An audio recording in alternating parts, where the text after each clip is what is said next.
Hello and welcome back to the Atmosphere's Electric. I'm Rich. There's Fran. How are you, bud? I'm very well, thank you, mate. How are you? Well, we had a couple of weeks where we didn't record, so missed you. Have you had fun? Have you had a good time? It was good to have a little break. Definitely needed it. I don't know about the sun. Don't know if I needed that. It was a bit too hot, but yeah, it was all right. And we've even been talking about things like tennis and cricket. I mean, it's been quite advisory. Having said that, though, there is, if you look in the right places, there is football to be had. So let's start with the World Club Cup. Have you dipped your toe in? If so, are you a fan, or what are your overall thoughts, if any, on it so far?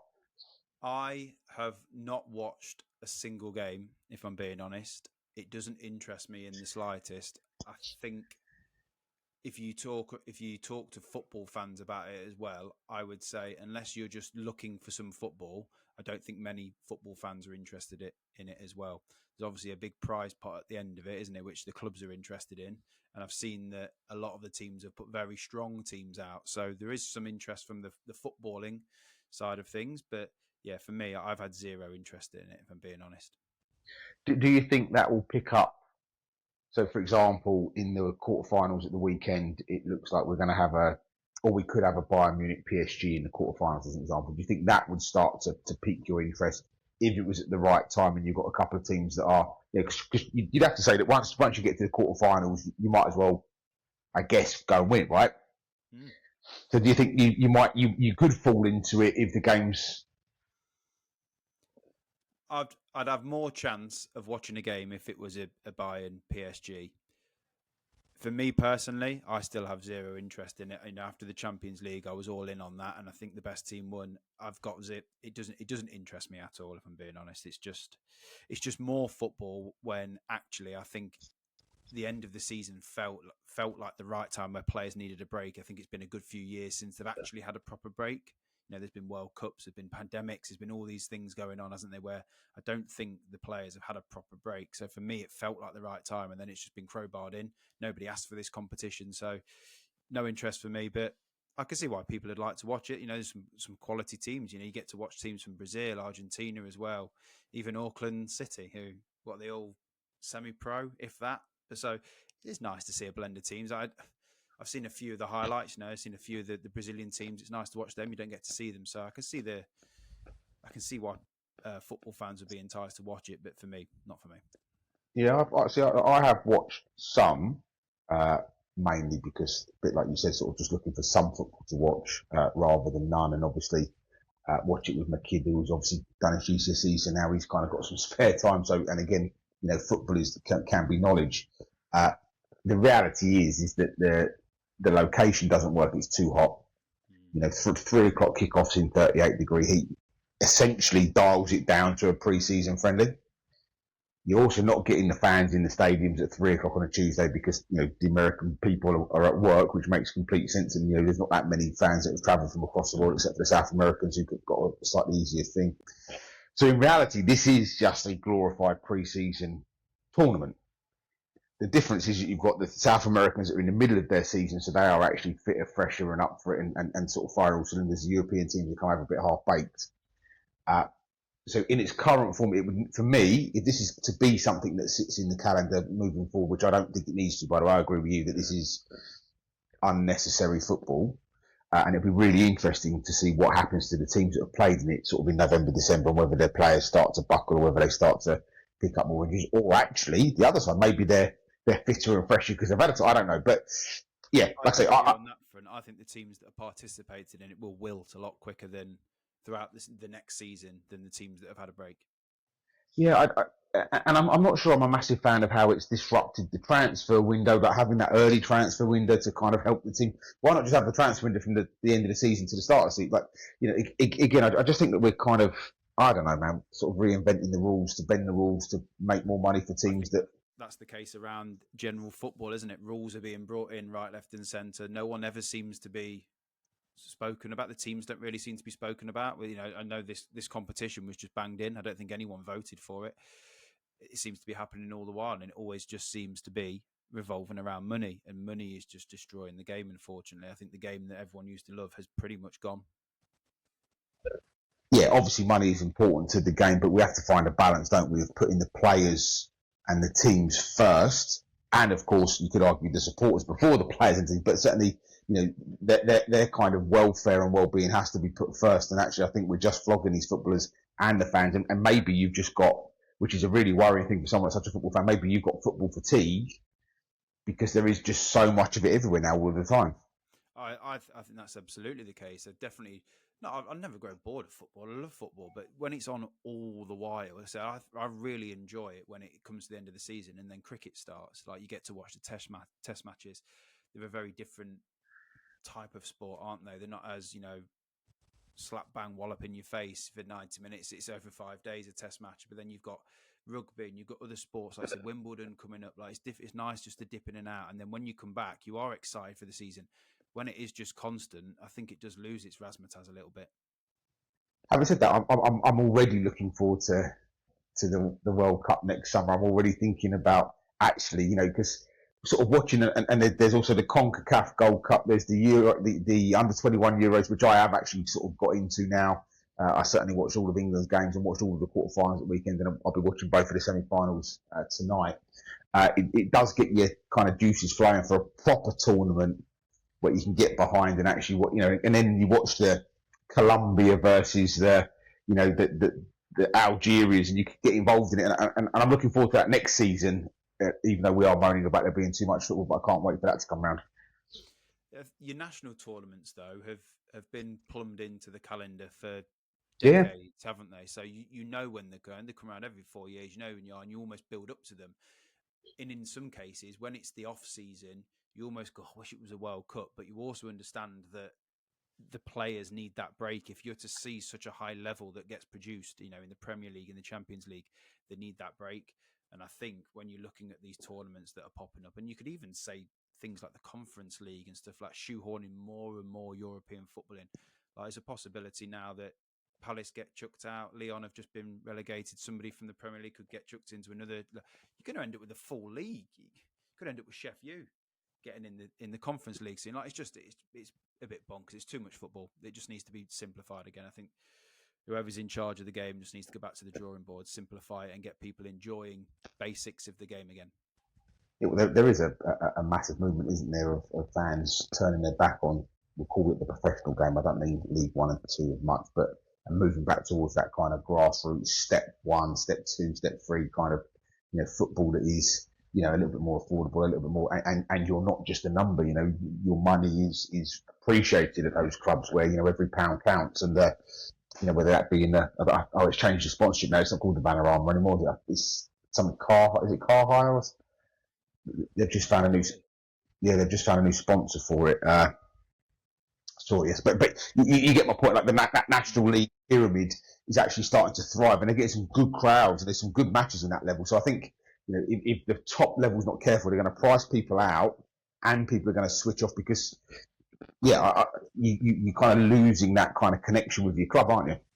All I see on social media now are fans slagging off their own club around ticket prices, season ticket prices, drinks prices, food prices, and all that sort of stuff. And you are just seeing people go and support their local club, and that could even be at one of the lowest levels you could imagine. They'd sooner go there with the children, introduce them to football that way for 15 quid as opposed to 40, 50 quid a ticket. So if they're not careful, Premier League clubs, Championship clubs, even League One clubs, some of the prices you see there, they will be pricing their local community out of football. And I think football has a real problem with money at the minute. The Enterprise National League is what it's been rebranded as of with the new sponsorship deal that started just recently. So there you go, the Enterprise National League. Well, yeah, absolutely. There's definitely been some more rascal names than that over the years, isn't there? But yeah, for me, it'll always be the conference, if I'm being honest with you. That's maybe showing my age. It'll always be the conference for me. So, not a fan of the FIFA World Cup, Club Cup. Obviously, in the Premier League, there's been quite a lot, but not a lot of noise. And obviously, we haven't sort of touched base since the change at Tottenham. The only club that have sort of changed managers so far this close season. I think sort of universally, it's felt a little bit like sympathy with Ange, but kind of probably feels like probably the right decision. And actually, then I haven't really heard anybody sort of saying the Thomas Frank appointment was a bad one.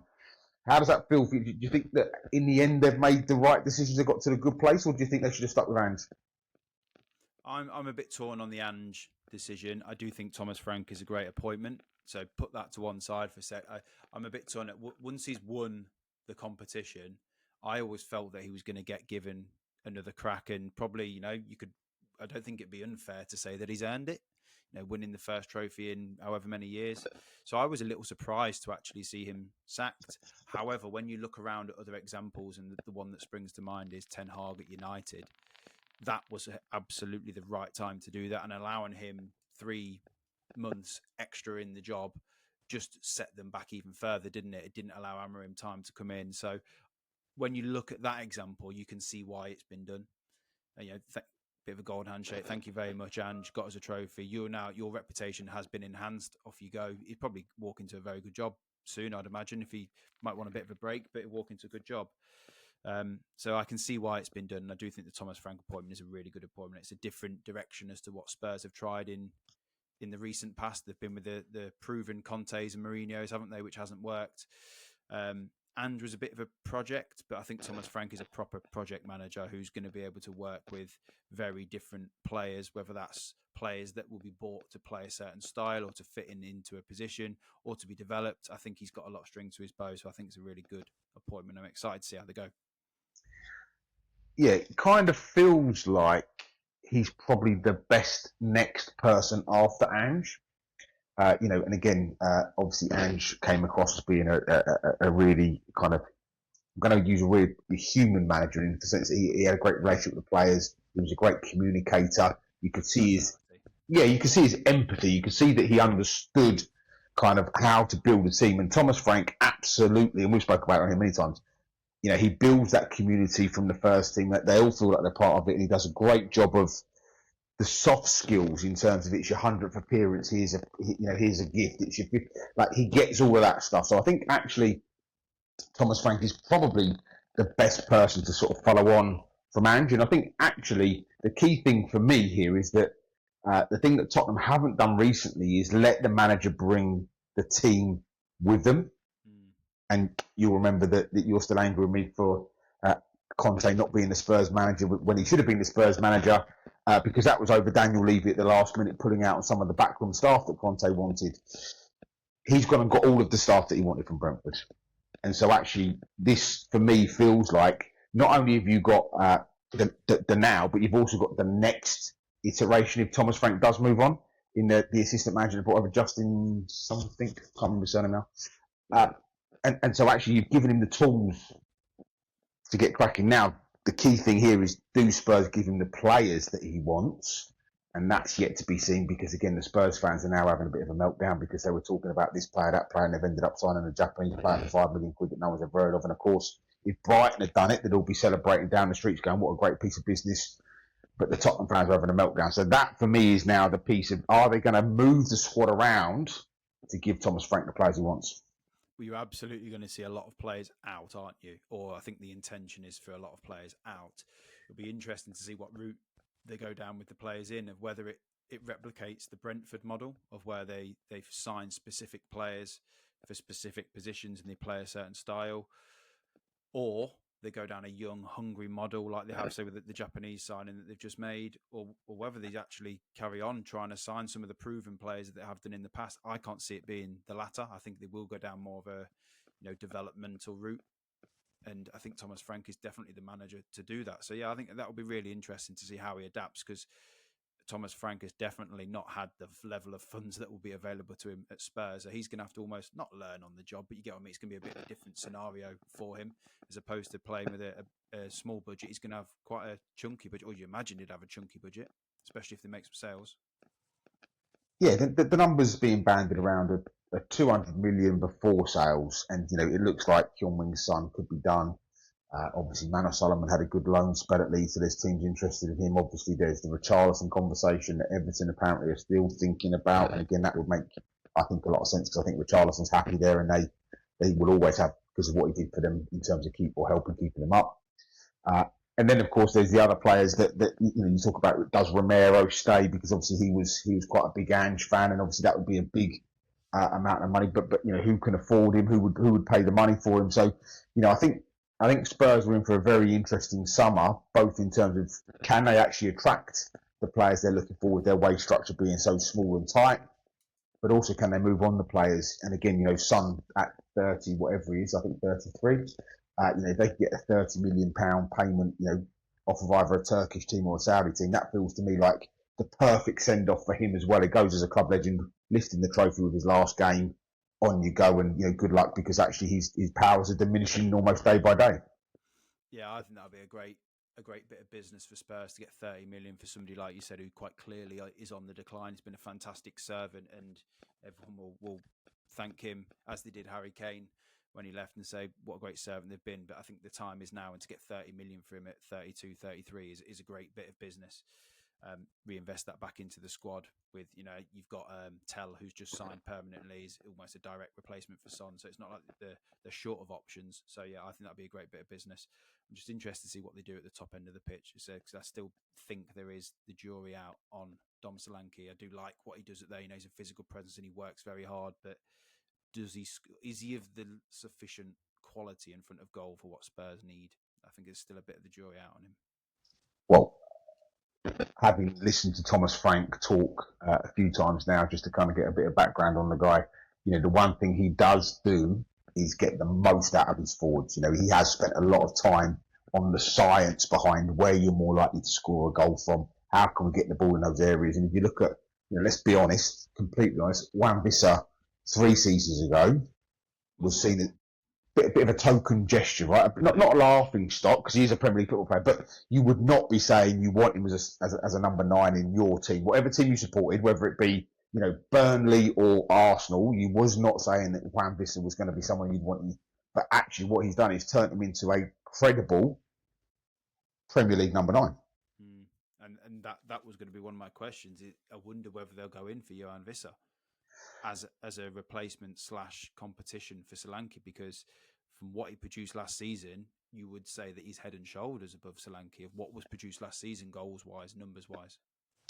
Yeah, so again, I don't, obviously I'm not in the boardroom, but I definitely haven't heard anybody tell me they're looking to replace Solanke, but they are looking for some front line support.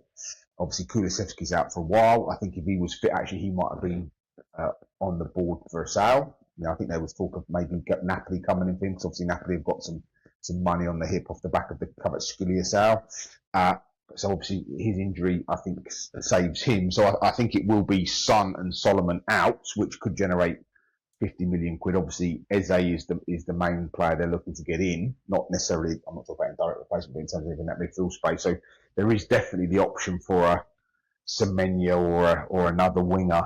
And again, you kind of alluded to Lyon being relegated temporarily at the moment. That it is on appeal, and I think there's a lot of teams vulturing around Lyon in terms of their attacking players looking for a cheap deal.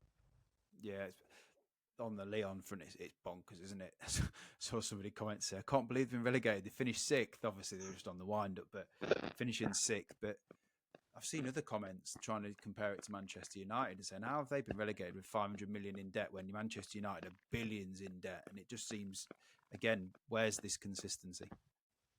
Well, there is none, and the reality is that what's happened in the Premier League is that they've just got bigger potential future funds to be able to offset it. And the biggest joke of it all is that the team that have got the best PSR position currently are Chelsea, and that's because they sold their training ground and their women's team to the owners for a combined total of 320 million quid or whatever it was. And so now they're in the best PSR position of everybody.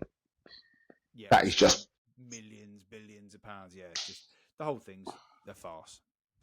But again, what you don't want is UEFA governing all football, because then that creates a different issue. But it does seem, like you say, quite rightly, not fair that a team that's and again, to you and I, obviously that's huge numbers, but in terms of professional football, 50 million quid is not that big a deal.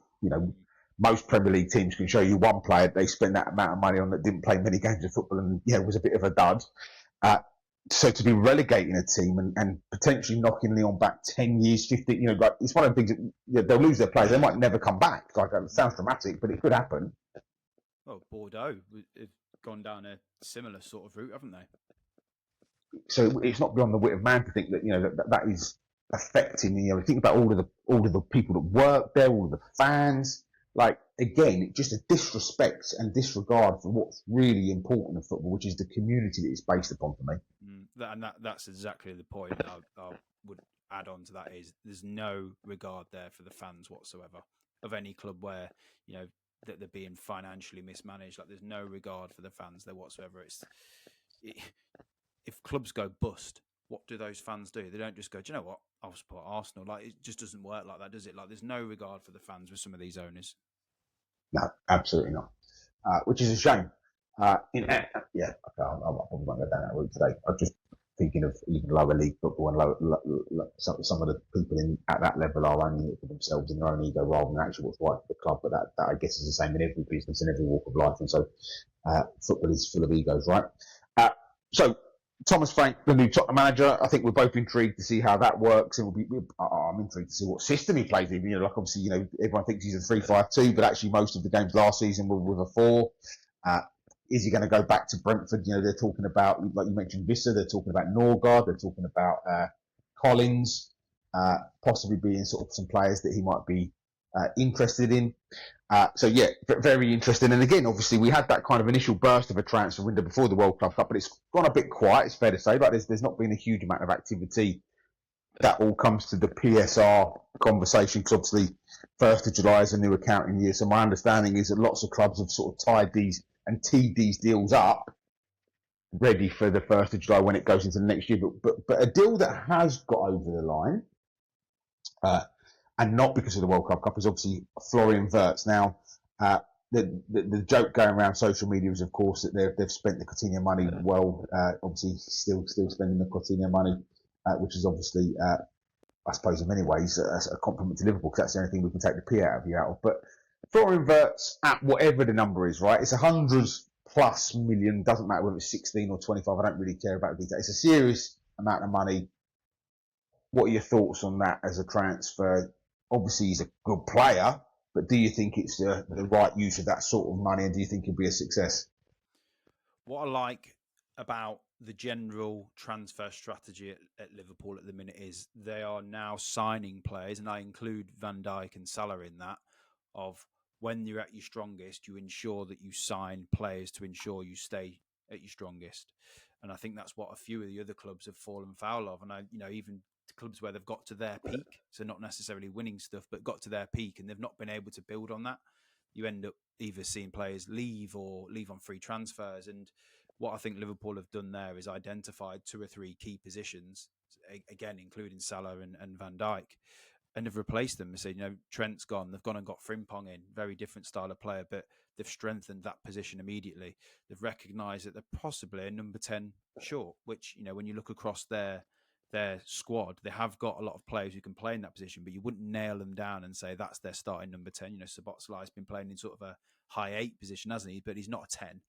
So I do think that what they're doing there is very clever, and also, like, even regardless of the money, they can clearly afford it. Like going and buying Wirtz, who's going to be or is one of the best in that position, has the potential to be. I think it's very smart business. So I really like what Liverpool are doing. You said the next one that I've heard linked is Guehi from Palace, which, Konate is got a year left on his deal, might not be signing. Van Dijk is obviously aging, to then go and target him as well. Just the little bits of business. They're not doing a lot of business, but little bits of business they are doing, I'm really impressed with. And to me, I think it puts the league on red alert. I know Man City have done a lot of business and you've got some good players over the line, but to me, I think Liverpool is still the one to beat. And obviously we'll definitely do all of those predictions as the season goes on. And the one thing we learned from last year was that people get very upset if you talk about where their club is right now rather than where they might be. So we have to be careful to not upset too many people. But it's a conversation in the moment in time. Look, I agree with everything you said. I think Florian Wirtz has been the top performer in the Bundesliga. He absolutely has been part of Leverkusen's success. And I think he's definitely benefited from working with Alonso. I think he is a very, very talented young man. The only thing that worries me is the last one that did that, well, last 2 that did that was Nkunku, who was an absolute machine in the Bundesliga, and Havertz, who was a machine in the Bundesliga. And both of them came over and didn't quite make it. Now, my worry is that there's 2 ways of looking at this. I would be looking for them to break him in slowly, to not let him be the main man from day one. Give him time. Let him. He's so young. He's still got so much time that I look at what's happened to Nkunku, and I think it's quite sad actually that this guy that was just scoring goals week in, week out is now a bit part player in a team that could really do with someone that does what he does at his best. And so I just think we need to give him some time to settle in, understand the difference in the game. It's a bit quicker, it's a bit more physical, and that we don't all jump on him straight away, which is what us as non-Liverpool fans are going to do, because it's what a waste of money and what a complete disaster he's been, because we all, for some reason, seem to enjoy other people's failure.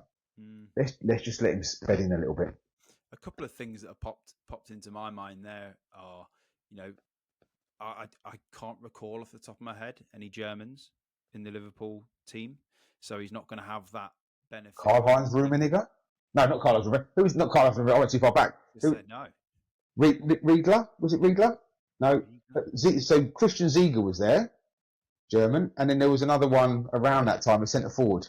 Go on, Karen, I'll find it. Yeah, I can't remember too many Germans in the team. I meant like in the team at the minute. At the minute, yeah. Yeah, Wirtz is going to be able to sort of fall back on to help him bed in quickly. So yeah, I think you're right. He will need a bit of time. I think the difference between, especially Havertz, is you can see the difference in technical ability of Wirtz. So I think he will bed into the Premier League better than Havertz definitely did. Nkunku, trying to map that back into having a lot of teammates around him. There's a lot of French at Chelsea, isn't there? So you'd have thought they'd have bedded in a bit better, and he's technically very good. So, I mean, that is a strange. What hasn't helped him has been he's been injury prone, hasn't he? So when he has had a chance, he's been in and out of the team, and so that definitely hasn't helped him. But if Wirtz can stay fit, it gets given a chance, but not too much hype around him, I think he will do very well. I think his technical level of ability is tailor made for the Premier League. Karl-Heinz Riegler was who I was thinking of, not Rummenigge. Christian Ziege, Marcus Babbel, and Ray Chan, former Dieter Hamann, former Liverpool players that were German, but none currently. I was also going to say, when was the last time a Liverpool player has been signed for big money and is flopped? I mean, the first one that springs to mind is Darwin Núñez. I wouldn't say he's flopped though, but Darwin Núñez. I can't think of many more though. Whereas when you look at Chelsea, there's endless people who have come in. So I would imagine that probably has a bit of pressure on Nkunku as well. So I would like to think, putting a few of those things together, that Wirtz has probably got a bit better chance. I think Liverpool probably do a better job of bedding them in and settling them down and performing. Yeah, I would throw back at you though. Most of the signings that you would talk about as being successes are from a Premier League team. So Van Dijk was from Southampton, Mane was from Southampton. Salah was the risk in terms of that he failed in the Premier League, but they paid in real terms, not stupid money for him. I think it was 27 million quid or whatever. So big money at the time, but not crazy numbers. Most of the players that they've had real, you think about Diego Jota, again from Wolves, like everything they do tends to be within the Premier League kind of space. And you mentioned Darwin Núñez. Now you could say that they signed Luis Diaz from abroad, obviously Szoboszlai.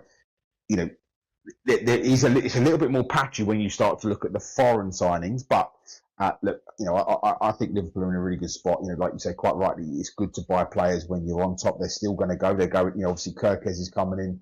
Frimpong's coming.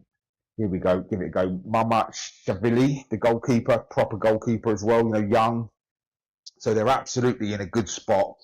And like I say, there's rumours of Jota being available, Harvey Elliott being available. Quansah looks like he's going to Leverkusen for big money. There was another player available as well. I can't think of the name off the top of my head now.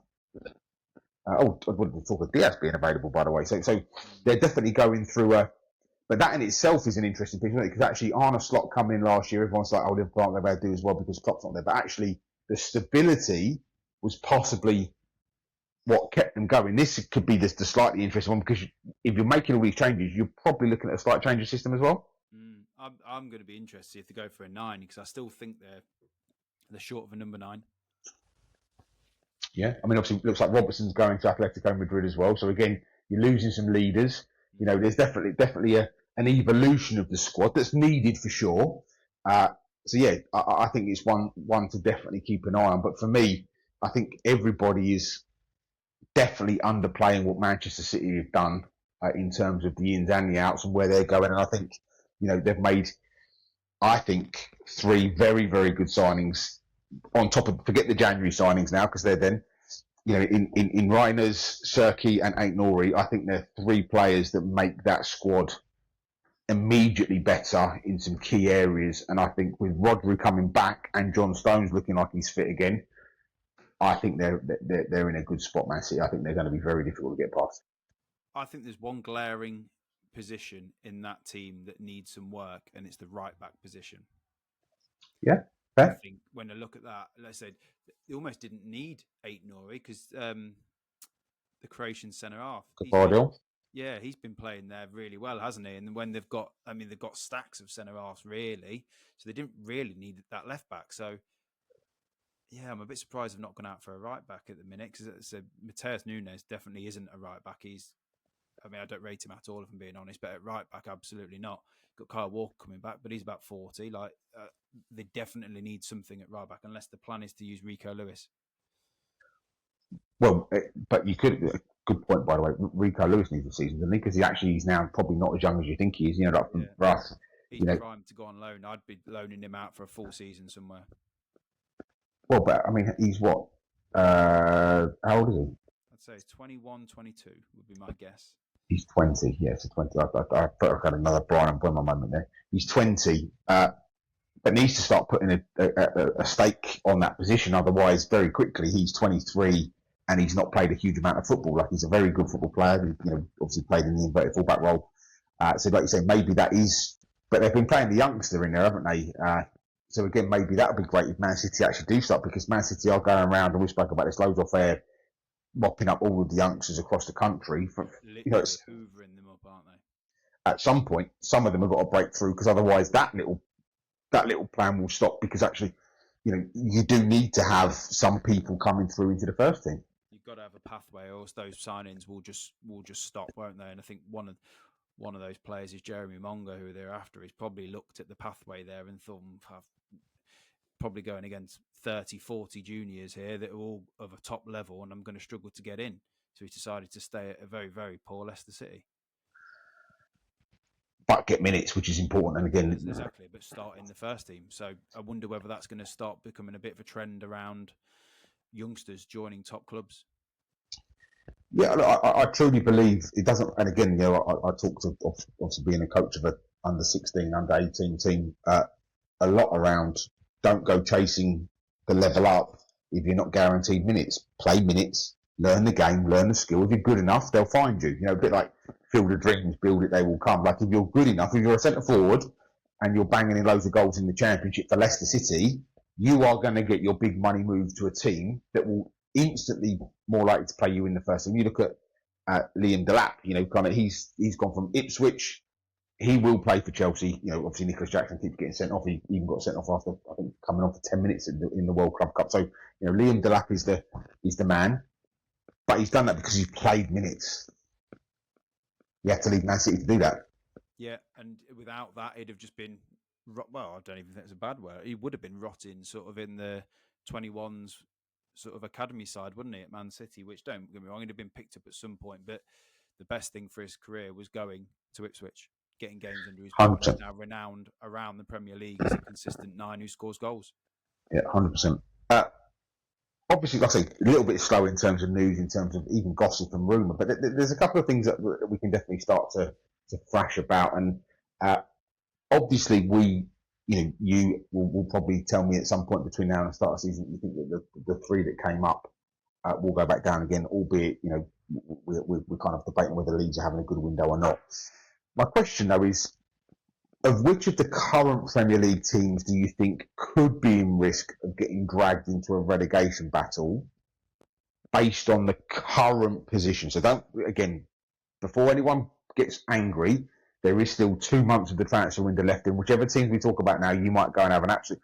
So chill out. But from your point of view, Fran, who do you think is at risk of being dragged into that? Yeah, I've got a bit of a difference of opinion from last year. I thought it was nailed on, and it was 7-1 for the 3 promoted teams to go down. I thought that was an unbelievable value. This year, it's 2-1. I would 100% be backing the 7-1 again. I think that they've got the prices wrong. I think Leeds have got a very, very good chance of of staying up. I think that some of the business that they've done recently looks very, very solid. And the way that the clubs run with the Red Bull structure behind them, I think they've got a good chance of staying up. I don't really like Burnley and Sunderland's chances with the players that they're losing and lack of signings coming in at the minute.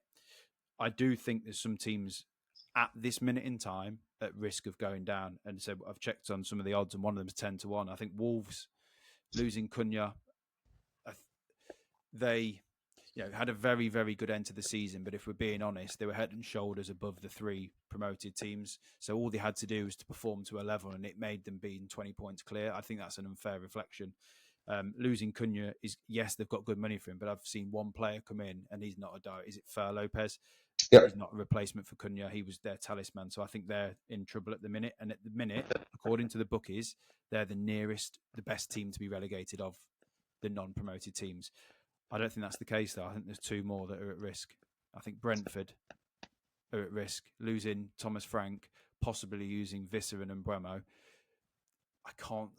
Replacing the manager with Keith Andrews, I don't think he's ever managed. He might have managed. I think he's an internal appointment, and the noise coming out is that they really like him, but that's a risk. So I think Brentford are one of the teams to look at and go, if you don't get this right, you're in trouble. And then I look at Bournemouth. Bournemouth are 10-1. Now, obviously, they've kept the manager, which is great, but the rumours coming around about their players. They've lost Huijsen already. Looks like Zabani could be going to PSG. Semenya's being linked right, left, and centre. There's links for their players. I mean, Kepa's gone back. He was on loan. Like, I'm looking at Kirkes has gone. Like, the more I think, I just go, you've not really replaced these players. Yes, I know Treffaire's come in to replace Kirkes, and that is a good signing. I think that's possibly an upgrade. But the rest of them, it's at centre half. What are they going to do? They've got money burning in their pockets, but teams will know that and will charge them through the nose. Yeah, I think we're not. I've got 3 teams that I think could be dragged in. You 2 of them are the same. But your Bournemouth point is absolutely fair as well. But I'm going to throw West Ham in the mix. Carry on with that trajectory from last season. Yeah, I genuinely, I just worry for West Ham on so many levels. Like, I'm just not sure that Graham Potter has got the, I don't know what the right word is, the je ne sais quoi, the oomph to get them. Like, I wouldn't walk through a wall for that man. Do you know what I mean? Like, I just think he's a bit dull, as are West Ham. Especially when you look at the players at his disposal at the minute, they're not going to be looking at Graham Potter and being really excited by this style of play. If he was putting up Fulham as an example, where those players play in that certain way, I think you would get a bit of respect out of him, and he'd probably excite them. But some of those players at West Ham, they're not footballers. They don't get the ball down, neat passing and enjoy that style of play.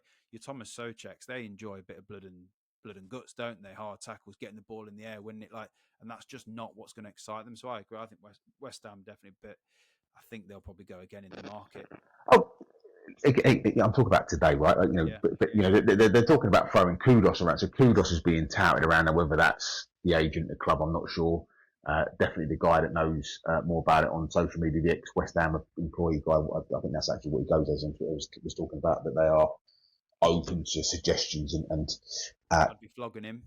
Don't know about you. If somebody's paying me 70, I've seen 70, 80 million banded around. I'd be flogging him straight away because I think he's massively overrated. He's very good on his day, but his day is not very often. But that's like me saying, I'm trying to sell my house for 8 million quid. Right? It's not worth 8 million quid. Like West Ham are saying 70 million quid. There's not another Premier League team that are paying you 70 million quid for Kudus. It's not going to happen. No. Right? It's not. He's a good player, but he's not 70 million quid. No, I agree. But if somebody offered me that, I'd drive him there myself. But if somebody had offered him that, he'd be gone already, mate. Trust me. In fact, if we're being completely honest, 70 million quid gets you 95% of Premier League players, right? You're talking about a very small selection that are above that number. Kudus, based on, if Kudus was still at wherever I should know, I don't know what team they signed. Was it Ajax? Yes. If he was at Ajax doing things, you might get 70 million because we're stupid and we go and pay the money because of, look at the Anthony number that they got out of Manchester United. But we've got a body of work in the Premier League that tells me he's not a £70 million player. No, I agree. So, so what you're telling me there is actually maybe the player's gone to the club to say, I want to move. West Ham have gone out to the world and gone, he can absolutely go for 70 million quid thinking, thank you very much. No, everyone's gone, no, thank you. Oh, really sorry, but we said you could leave. No one's paid the price on your crack. But West Ham have lost like a lot of what you would call squad. You know, they've lost Cresswell, they've lost Fabianski, they've lost Kufau, they've lost Ings. You know, they've lost Carlos Soler, they've lost Everson Ferguson to go back on. Kurt Zuma, I know he's not been playing because he was away, but you know, he's been. Like that feels to me like a lot of leaders. Not saying good leaders, by the way, necessarily, but leaders, experience, players that I feel have been in the West Ham team for what feels like 15 years. They've all just gone. They've had no money in for any of them. I just worry genuinely about the fan base losing interest. You know, I don't think the stadium works still for them. I think that's a problem. I think the manager's the wrong guy. I think the owners haven't got the money or the inclination to go and drop another 150 million transfer window because they probably got stung last year. I don't know. I don't know how they get out. I don't know where to go with it. I think West Ham are a real pickle for me. Yeah, no, I can definitely see that. I said it'd be interesting to see what they do in the transfer market and whether they do have to go again. But like you said, will the owner actually put his hand in his pocket? I think that'll be interesting to keep an eye on in the next few weeks and months. But you point around Wolves as an example. They've lost Sarabia, who I thought was a good squad player. You know, he's been released. He's gone out to Saudi. You know, you talk about Cunha, obviously good money in. Craig Dawson, again, you talk about that experience. Someone and Ryan Attenori. Like, there's some quality that again have sort of graced their. So for me, you know, we talk about this quite regularly. It's not always just about the players you get in; it's about the players you lose. And I think Wolves are going to have to spend big bucks, proper big bucks, to replace the players they've lost.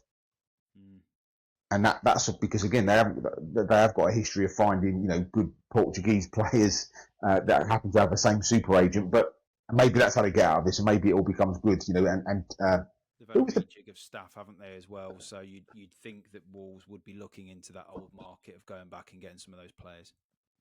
Yeah, I just think that, like I say, that there's a lot of teams that need to kind of get a bit of a move on here and start, because, you know, at some point, you know, when, I don't know, you know, Arsenal haven't really done a huge amount of business, if any, yet. You know, when they start moving, you know, if you're going to Arsenal, right? You know, Chelsea are going to go again. There's no way that, you know, Newcastle looking for players. If West Ham are fishing in that same pond, are we missing a glaringly obvious team here as well? Probably. Go on. Who you got? Manchester United. I'm being serious with it as well. It's a little bit tongue in cheek, but they've not added, as far as I'm aware, they've not added anyone to the squad. Well, Cunha. Yeah, well, one player, but the rest of the team, where did they finish? 16th, 17th, 16th. Yeah, 16th. Like, yes, he's going to have a pre-season. Yes, they should sign some players, but in this current minute in time, United are a very poor team. They are. I think they're doing better business, though. I think that for the first time in a while, and I know that they've got Jason Wilcox sort of running the ship, who's come with a great pedigree and you know, people are very confident he's the right man for the job. I think they are starting to look at players that, again, going back to our point, Premier League proven, 40 to 60 million quid type of fees. And I think they definitely aren't going down. They definitely aren't finishing 16th next season. If they do get Brian and Mbeumo over the line, which looks like they will, as I said to you before, I think Cunha and Mbeumo behind and others, and it doesn't matter who the centre forward is, because actually I think with them two behind, you and I could score goals for Man United because they'll be creating mayhem and space for us to operate in. Their defence isn't that bad on paper, you know, whether the shape works for them or not. They definitely still need to go again, but I think they're moving in the right direction. I don't think Manchester United will be the Manchester United that they were, you know, when I was growing up with Alex Ferguson ever again. I think that those days are done and done. But I think they will be in the top half of the Premier League next season. At this minute in time, I won't be backing them to finish in the top half. That might be where the value is then. We'll have a look. Obviously, we will do a prediction show, before the season starts. And you know, when we talk about teams that had a great season, yes, we just talked about Man United. They very briefly had a bad season. Obviously, Nottingham Forest had a very good season, albeit that it kind of petered out somewhat. But actually, Nottingham Forest need to kind of maximise this opportunity, don't they? I know it's only Conference League football, but they need to go and strengthen the squad from a position of strength and make sure they lock down the players they need to lock down. Because again, you think about a Morgan's good white, Newcastle are sniffing around the Langer. Again, he's 70 million quid apparently. That's actually just saying that he's not for sale, essentially. Right? I'd rather they just came out and said he's not for sale. We're not selling him under no circumstances. But Nottingham Forest need to have they've obviously locked down the manager on a new contract, which is good bit of stability. But this is going to be a really interesting window for them, isn't it, in terms of where they finish this? Because there's going to be a lot of teams looking to get past them in this window. It'll be interesting to see if Nuno persists with the style of play from last season, which served them so well, but teams will be starting to wise up, as I think you saw at the end of the season, wise up of what you need to do, how you break them down. So be interested to see if they evolve slightly and go for, different style of player, like a Morgan Gibbs White, teams that can open them up and become a bit more free-flowing. But yeah, I mean, they have to take this opportunity whilst you're at your highest point that they've been for a while of strengthening the squad. And I look at people like Chris Wood in that as well. As good as he was last season, he's aging, and they'll need to try and find somebody to replace him, and or have at least some competition for this season. So there's definitely some areas of the squad that could do with improvement. Yeah, absolutely. And again, I still think that they are, like I say, if I was a Champions League team, I'd be looking at some of them, the Nottingham Forest players, thinking, can I go and increase their salary? We spoke about it the other week, salary is a key indicator of where you're going to finish in the league. And if you've got players on 60, 70,000, if you double their money to 120, 140,000 a week, they will move for that sort of number. It is life-changing sums of money. Talking of people and teams that have to do some work, there's a bunch of players that I think are in a really interesting state of flux in terms of what happens next. And for no particular reason, but I started at Chelsea, and I've got three names for you. João Felix, Ben Chilwell, and Raheem Sterling, right? Between the three of them, £700,000 a week. I think there's a few clubs in a similar situation where they've got these aging stars on huge wages. And I look at Man City as being one of the biggest clubs with this. Like some of the players they've got, Jack Grealish, Kovacic, Silva, like on huge wages. They're just not going to be able to shift them, are they? They're just going to be bleeding the club dry with those huge wages. Like, I mean, where does Raheem Sterling go? Genuinely. Well, that's my question to you. Where does he go? Where does he go? Like, I couldn't give you an answer. I couldn't even think for a few minutes and give you a logical answer. Ben Chilwell, I think, is a different situation. I think Ben Chilwell is still a good fullback. Yes, he's on a lot of money, but you've seen that he was able to go to Crystal Palace, and when he did play, he looked quite good. So I think somebody will come in for Chilwell. There's a lot of teams that still need left backs here and there, so I think somebody will. Raheem Sterling, though, where does he go? I can't see him getting it. To me, he's going to have to go abroad somewhere and just take the hit of his wages just to play. The only other thing he does is he will sit there on his salary until the end of his contract. Yeah, I mean, obviously now 30, so time is ticking past. I mean, I left Fofana off because we think he's a very good football player when he's fit, but he just never fit. But again, he's about another 200,000 there, so you're talking about nearly £1 million a week in Felix, Chilwell, Fofana, and Sterling, and we haven't even touched on Nkunku. Before this squad actually, obviously there's the Mudryk kind of allegations, and obviously he's suspended. Well, I don't actually know that they're still paying while he's suspended, and I'm not sure, but it's a lot of money tied up in players that aren't going to be influencing the first team next season. So, and I like you, I can't give you a sensible suggestion as to where Raheem Sterling goes. And genuinely, I can't. Unless like a promoted club takes him on loan and pays 10% of his wages, something like that, I genuinely can't see where he's going. Like, there's not an obvious fit. Even when he went to Arsenal, it was a bit of a no-brainer for him, wasn't it? Like 50% of his wages, squad player. But he didn't even show it. He showed nothing there, did he, when he had his opportunities? It was bang average. Like, he seems to have been one of these players that broke into professional football very young, and he's going to be leaving it quite young as well. Wouldn't surprise me if he retired after this contract. Well, I think the game might retire him, or he has to find a way of playing for 50 grand a week somewhere, which could well happen. Of course, the other player, not at Chelsea, that jumps off exactly the same page, 27, Marcus Rashford, 300 grand a week. Again, where can you genuinely see him being next season? If I'm being honest, Manchester United. Yeah. Because who's taking him? I thought he did all right when he went on loan to Villa, but at those wages, there's not another club in the Premier League, I think, that could take him, especially where he's going to come in and improve the team. Villa was almost his last chance saloon, I thought. So I could see him doing that or going abroad to a team.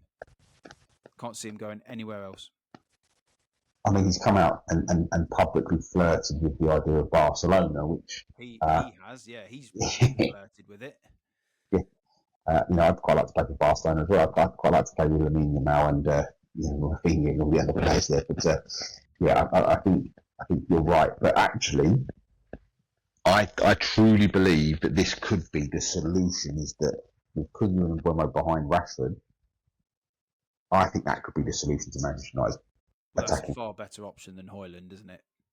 Far better option than Højlund. I mean, even when he looks uninterested, Rashford, he's still got the ability to score goals. Højlund looks a shocking player to me. I'd be packing his bags straight away. So that to me is a solution in house that they can utilise immediately. Yeah, I'm convinced that could work, but again, I don't know about the behind the scenes behaviour and that. Everyone tells me he's got an actual problem, but I don't actually see it. I thought he looked all right. That's like you're saying. I thought he put a shift in, but for me, that feels like the logical approach, because, like you say, nobody's giving him £300,000 a week anywhere else. Nobody is. No, absolutely not. And actually, to be fair, I think those days of £300,000 a week salaries, I think this is the last batch. I know that obviously Liverpool have gone again, and their wage bill is creeping up and up and up. And you've now got Mo Salah on £400,000 a week allegedly, and Van Dijk on 350. I don't think Wirtz would be on that much though. As in, for normal people, it obviously will be. But I think he'd probably on about 150. Yeah, I think he starts with a 2. But again, you look at what they're doing. The rumours are that Chiesa's going back, Robertson's leaving, so that's 300 grand out the window. There's talk that Jota might be going to Newcastle. That's another 150 grand out the window. But they're looking for 40 million quid for Joe Gomez, by the way. Which and by the way, Joe Gomez is on 85 grand. Liverpool are the masters of selling players for ridiculous fees. Well, Kwanzaa at 38 million quid, or whatever it's going to be, is a prime example of, he was ridiculed essentially by Scott, wasn't he, in the first game of the season last year against Ipswich. He was dragged off because he wasn't winning the aerial duels. And although, to be fair, I've actually been very impressed with him for the 21s. I think he's been England's best player and arguably the player of the tournament so far. But again, that is the 21 has been quite a low level. Yeah, but I mean, they talk about near enough 50 million for Harvey Elliott, aren't they? Which, decent player, but he's not a £50 million footballer. Not for me. No, not for me. So again, this whole kind of next, I really believe that kind of, I don't know when July the 1st starts. Is a week today, is it? But about a week today, yeah-ish. That's when the window will absolutely, no, it's actually next Tuesday, yeah. So that the window will absolutely start popping next week. I'm convinced of that. And again, there might be a little bit of a burst for PSR where you see the reserve players and managers. I think you'll start seeing movement in a week's time, won't you? And everything will come at once. So I imagine next week probably won't be struggling for a few topics. Oh yeah, and there may well be, like I say, a couple of movements just before the July the 1st deadline to get him into this year, as it was last year. We're meant to go into Brighton and a reserve goalkeeper going for 30 million quid and all that kind of good fun shenanigans that we see. So that will have to happen by close of play Monday. And just back on the Leon, I know we're bobbing around a bit here, but Leon pretty much going bust is going to mean that Forest aren't going to be able to do those dodgy deals that they have recently as well. So that might hamstring them a bit from a PSR perspective. I think what will happen is it will be mainly within the Premier League again, won't it? But there is definitely some multi-club activity that happens as well, isn't there, that people tend to sort of forget about. And obviously QPR, like Crystal Palace nearly fell foul with having that dual ownership and not being able to play in the same cup. But I think as we move forward, I think there's even talk of Burnley now are looking at a foreign team to purchase as part of that network. It's obviously become a good way around the problem, isn't it? Yeah, well, and it makes complete sense, doesn't it? Utilising clubs in different leagues, you can shift players on loan, they can get experience. Like it makes complete sense if it's done correctly. Absolutely. So, like I say, I do think we're about to come into a period of excitement and noise. So, hence why we're back on the mic, we're back in the house. Obviously, we have been probably, it's fair to say, a little bit quiet on both socials as well, Fran. But obviously, as we come to the end of the conversation, we always try and point people in the right direction. I think you've not upset anybody in a couple of weeks, but that might be because you haven't posted much in a couple of weeks. So, and again, no doubt there'll be a few people, whether you be a West Ham fan, a Wolves fan, a Bournemouth fan, or a Brentford fan, who are kicking off because we've said that we think you could be in a bit of trouble. But if you want to do any of that or anything else, where can people reach out and find us, and where can they shout abuse at us? So we're on social media. We're on Twitter. We're on Facebook. We're on TikTok. If you search for The Atmosphere is Electric, you'll be able to find us, or TAIE Podcast. If you want to listen to the episodes, we are on Spotify, Apple Podcasts, and YouTube. Fantastic, Fran. As always, nearly not quite an hour, but I think that's about 57 minutes of my favourite 57 minutes of the week. And look forward to some exciting stories and headlines over the coming week. So take care. Have a great week. I'll speak to you next week, bud.